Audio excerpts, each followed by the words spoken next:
Welcome back to the South Stands, a Buckeye football podcast by Ohio State fans for Ohio State fans from Dallas, Texas. I'm your host, Zach Moore.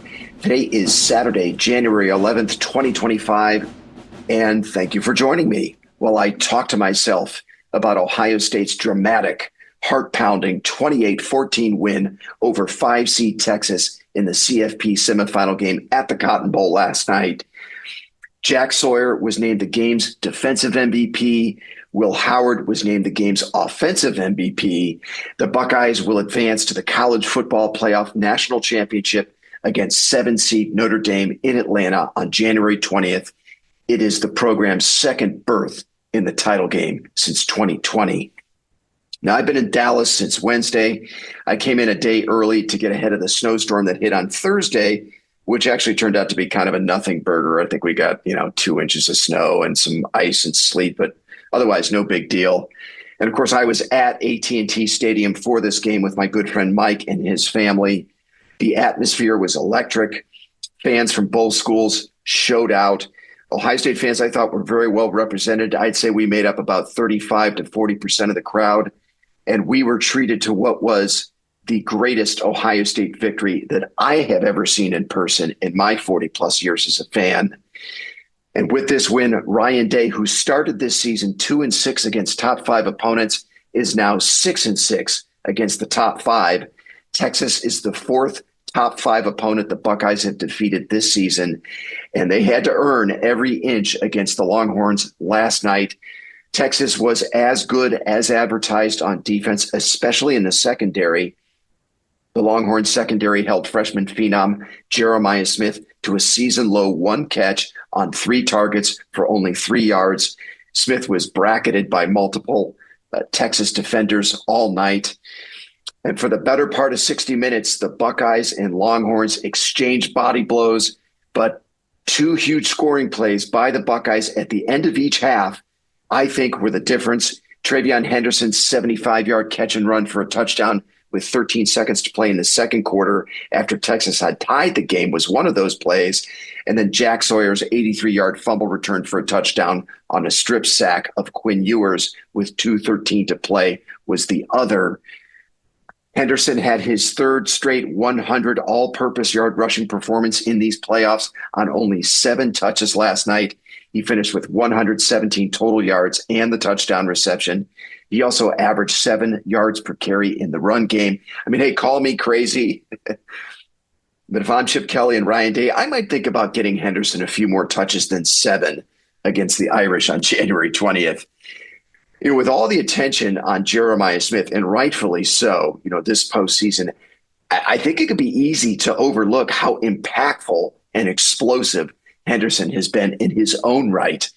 In 3 playoff games, Henderson has 368 all-purpose yards and 5 touchdowns, 4 rushing and 1 receiving, and he's averaging a staggering 9 yards per carry in the run game.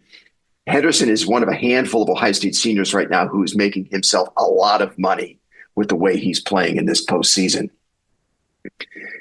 Now, after Ohio State's October 12th loss at Oregon, many of us were very critical of Ryan Day and the coaching staff for not doing a good enough job of finding those extra opportunities in the margins to beat matchup opponents like Texas in games of these stakes. But I thought last night that screenplay to Henderson for the 75-yard touchdown run was one of those plays. Texas had seized the momentum at that point with a 7-play, 59-yard scoring drive to tie the game at 7. The Ohio State offense was really struggling. They had come up empty on 4 straight possessions, having to punt on all 4 of those possessions. With only 29 seconds to play in the half at their own 25-yard line, Chip Kelly dialed up what I'm pretty sure was a screenplay that we had not seen all season. And Will Howard did a fantastic job of selling it. The interior of the Ohio State offensive line did a great job of releasing and then creating a convoy of blockers in front of Henderson, who found a seam and it looked like he was shot out of a cannon right up the sideline for the touchdown. That play was somewhat reminiscent of a play that I had seen back in 2018 in that very same stadium, AT&T Stadium. when the Buckeyes played TCU. And that was a tide-turning play as well. And I'm talking about Paris Campbell's catch and run for a touchdown on a tunnel screen that really swung the momentum of that game back to the Buckeyes. If you were there, you remember that game, you'll know the play that I'm talking about. And I think Henderson looked every bit as fast as Campbell did on that play. Henderson and Campbell were probably second only to Ted Ginn Jr. as the fastest players in Ohio State history. Anyway, that play that Henderson had last night on the 75-yard catch and run reminded me of Paris Campbell against TCU back in 2018 in that very same stadium. But the signature play of this game, which is rivaled only by Ezekiel Elliott's 85-yard touchdown run against Alabama in the CFP semis 10 years ago, was Jack Sawyer's 83-yard fumble return for a touchdown after a strip sack of Quinn Ewers with 2:13 to play in the game. That play punctuated another huge goal line stand for the Buckeye defense. Ohio State's red zone defense has been elite all season. And Jack Sawyer said after the game what Jim Knowles has been saying all season: give us an inch and we'll defend it. And after Quinshon Judkins scored on a 1-yard touchdown run to put the Buckeyes up 21-14 with 7:02 to play, Quinn Ewers would march the Texas offense down to the Ohio State 13-yard line within 90 seconds. And then after consecutive pass interference calls on Lathan Ransom and Jermaine Matthews, Texas would have the ball first and goal at the Ohio State 1-yard line with 3:56 to play in the game. And I was certain at that point the Longhorns would tie it up. Then it would just be a matter of whether Will Howard and the offense could put together a drive to win it on a night when, look, that unit was really struggling, really didn't have its best stuff against an excellent Longhorn defense. That would have been a very shaky proposition if it were to happen, but thankfully the defense would not allow that to happen. Now, the play that I think is probably going to go completely forgotten by most fans was Caleb Downs and Lathan Ransom knifing into the backfield on second down to drop Quintravion Wisner for a 7-yard loss. That play was beautifully diagnosed by Downs, and it was actually Ransom who made the tackle. Now, that forced Texas into a passing situation and ultimately set up Jack Sawyer's strip sack and fumble return. Now, it is worth noting that Sawyer had another big pressure on Ewers on third down. It actually looked like Sawyer tipped the ball on that play to force the incompletion. He was a menace, Sawyer was, on those last two plays. And look, it was only fitting that the defining moment of this game and probably this whole season was delivered by Jack Sawyer. Captain Jack, as I like to call him. Sawyer, as we remember, was the ringleader who helped convince the other 10 seniors at the end of last season to come back for this title run. It was Sawyer who broke up Michigan's flag planting attempt at the 50-yard line following the devastating loss on November 30th. Jack Sawyer, the Columbus kid who dreamt of playing for the Buckeyes his whole life. You could not have written a better script than what we saw last night in that moment. It was the greatest moment in Ohio State football history that I have ever witnessed in person. What a moment for Jack Sawyer and the program. One other major criticism many of us had, both of Ryan Day and Jim Knowles after the October 12th loss to Oregon, was of Ohio State's inability to both score and get stops in the fourth quarter against matchup opponents. And that was a valid criticism that has dogged both coaches, I think, since 2022.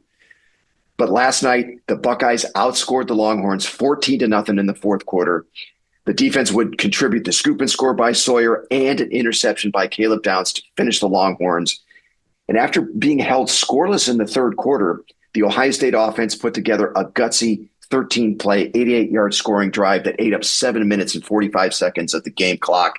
Quinshon Judkins, as I mentioned, would score on a 1-yard run to put the Buckeyes up 21-14 with just over 7 minutes to play.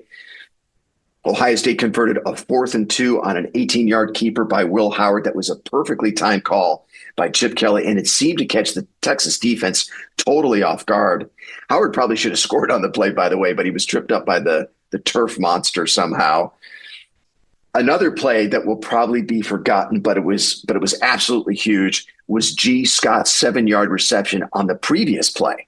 Now, Scott scratched and clawed his way for several extra yards at the end of that catch, and that put Ohio State into a much more manageable fourth down situation. It was 4th and 2. And that was another example, I thought, of these Buckeyes really fighting for those extra inches that made a difference, a huge difference in a critical moment in this game. Those are the little things that I think the program had not been doing in games of these stakes over the last 3 seasons, but they're doing them now.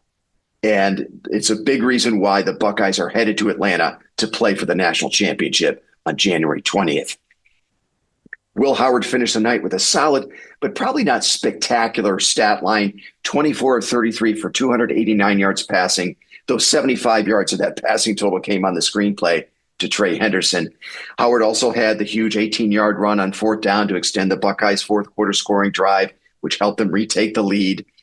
He also threw an interception, which killed a promising drive at the start of the 3rd quarter. He was also sacked twice. I don't think it was Howard's best performance of the season, but it was very good. And, when Ohio State really needed him to make a play, he delivered. And at the end of the day, I think you also have to credit Texas for a great plan and execution to limit Howard in the Ohio State passing game. That was a really good Texas defense Howard was going up against. So give the Longhorns their flowers for playing really well for most of that game last night.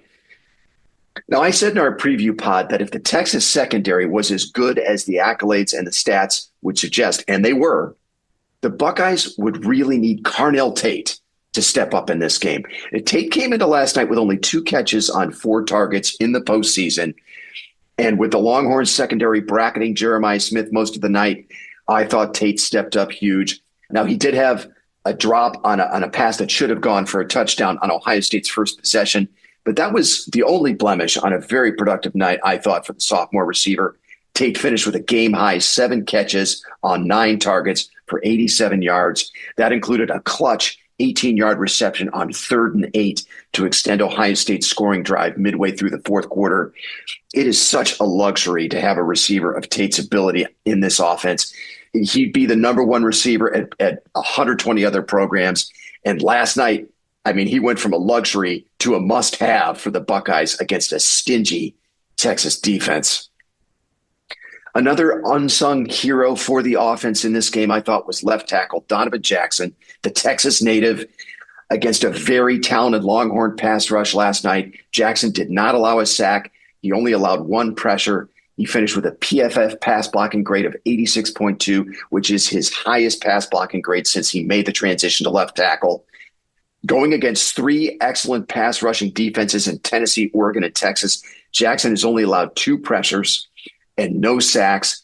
His PFF pass blocking grades in those games were 78.7, 81.7, and 86.2.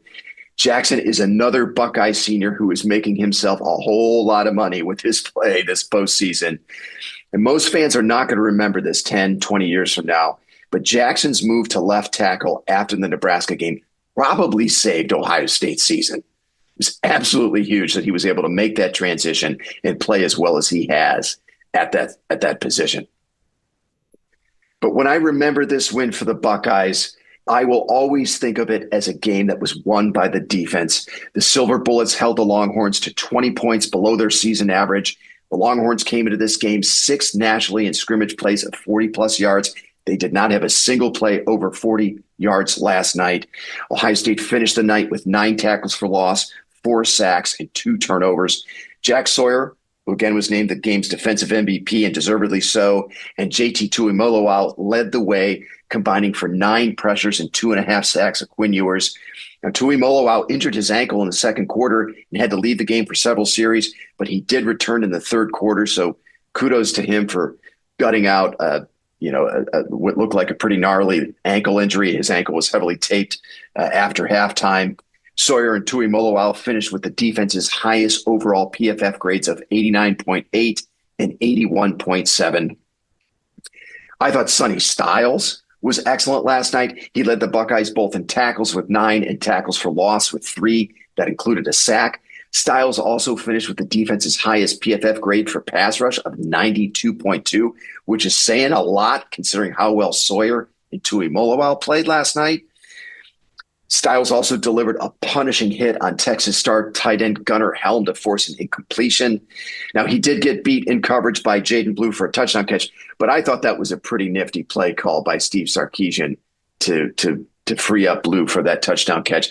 And it was the only blemish on an otherwise excellent night by the junior linebacker. So kudos to Sonny Styles for a huge performance in a big moment for the Buckeyes last night. Finally, look, I thought Caleb Downs was awesome in this game. And I don't think his impact for this defense can be accurately measured by, traditional stats and PFF grades, that sort of thing. Now, he had 2 touchdown saving tackles last night. I think both of them were in the first half. Probably no one's going to remember those. And they're only going to show up as like regular tackles in the box score. But those were huge plays for this defense. And as I mentioned earlier, Downs completely blew up that second down run by Quintravion Wisner to force a 7-yard loss on the goal line stop in the fourth quarter. Now, Lathan Ransom, he's going to get credit for the tackle on that play, but it was Downs diagnosing that play quickly, shooting through the gap that made that play possible. And then also set the table for Jack Sawyer's game-sealing sack, scoop, and score. Downs finished the evening with 5 tackles, 1 tackles for loss, and an interception. But I think his impact on this game extends way beyond those numbers. Downs is easily one of the 5 best to ever play safety at Ohio State. I don't think I'd get a lot of arguments to that statement. And he's the best player the Buckeyes have had at that position since Michael Doss, who actually wore the same number. They're also very similar players in stature, Downs and Doss. They're about the same height and weight. Downs probably a little bit more athletic, but both of them are utterly devastating players near the line of scrimmage. And hopefully in 10 days, they'll have another thing in common, which is winning a national title. Doss, as we remember, won his national title back in 2002. So the Buckeyes managed to beat a fellow Titan in the Longhorns in front of a pro-Texas crowd in Dallas, despite not having their best stuff, particularly on offense. Jeremiah Smith, again, was held to just 1 catch for 3 yards. Emeka Egbuka, while he had 3 catches for 30 yards on Ohio State's first possession, he only had 2 catches for 21 yards the rest of the way. The Buckeyes committed 9 penalties for 75 yards. They were held to 3.4 yards per carry in the run game. And yet they found a way to win this game in the fourth quarter, putting together a gutsy 88-yard scoring drive to retake the lead and then getting a huge red zone stop and defensive score to seal the victory. I think they really needed a game like this to prove to themselves and to show to the world that they have the championship medal, right? They have what it takes to win games like this in the fourth quarter. They're more than likely going to have to do that again on January 20th, win a game, in a much similar fashion. I think the seeds of this performance were sown in the fourth quarter on the road at Penn State earlier in the season. We remember the Buckeye defense got a huge goal line stop late in the fourth quarter of that game, and then the offense did its part to run out the clock. And we saw something last night that was very similar, a little bit more explosive, a little bit more dramatic, but equally effective in sealing a huge victory for the Buckeyes. Now it's on to the CFP Championship in Atlanta on January 20th against the salty Notre Dame Fighting Irish, led by former Buckeye linebacker Marcus Freeman. The Irish will bring a very opportunistic defense into this game that leads the country in takeaways. On offense, they have a dangerous playmaker and quarterback Riley Leonard, the Duke transfer, who's accounted for 35 touchdowns this season. 16 of those are on the ground. Leonard has over 800 yards rushing this season for the Irish. He's a very dangerous player. But the Buckeyes, at least at this stage, are a decisive favorite. The early line on this game is Ohio State minus 9.5. The over-under is 45.5. Okay, that's going to do it for me. Check your feeds later this week for a preview of the CFP Championship game from Paige, Chad, and myself. Until then, thanks so much for listening, and go Bucks.